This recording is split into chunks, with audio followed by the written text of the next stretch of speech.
காவல்துறையை சின்னாபின்னமாக்கும் அரசியல், அன்றே கடுமையான தண்டனை கொடுத்திருந்தால். சென்னை அண்ணா பல்கலைக்கழக வளாகத்தில் தனது ஆண் நண்பருடன் பேசிக் கொண்டிருந்த மாணவி பாலியல் பலாத்காரம் செய்யப்பட்டுள்ளார்.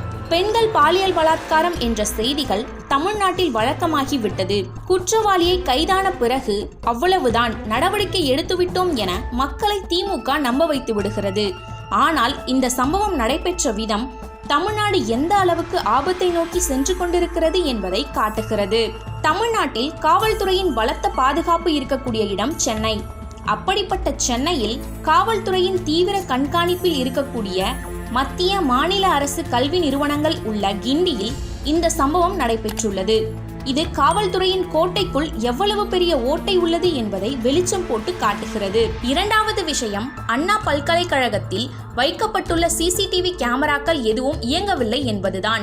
பல்கலைக்கழகத்தில் உள்ள சிசிடிவிகளை பராமரிக்காததுடன் வளாகத்தின் பாதுகாப்பு ஏற்பாடுகளிலும் குறை உள்ளது.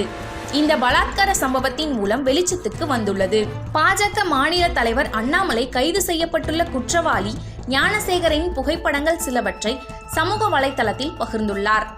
அதில் இந்த பாலியல் குற்றவாளி ஞானசேகரன் துணை முதலமைச்சரும் ஸ்டாலினின் மகனுமான உதயநிதி ஸ்டாலின் மற்றும் அமைச்சர் மா சுப்பிரமணியன் ஆகியோர்களுடன் நெருக்கமாக இருக்கும் புகைப்படங்களும், திமுக நிகழ்ச்சிகளில் அவர் கலந்து கொள்வது போன்ற புகைப்படங்களும் வெளிவந்துள்ளன. இந்த புகைப்படங்களை பகிர்ந்துள்ள அண்ணாமலை திமுக மீது கடுமையான குற்றச்சாட்டுகளை முன்வைத்துள்ளார். ஞானசேகரன் இது போன்ற செயல்களில் தொடர்ச்சியாக ஈடுபடும் நபராக இருக்கிறார். அவர் மீது 15 வழக்குகள் உள்ளன.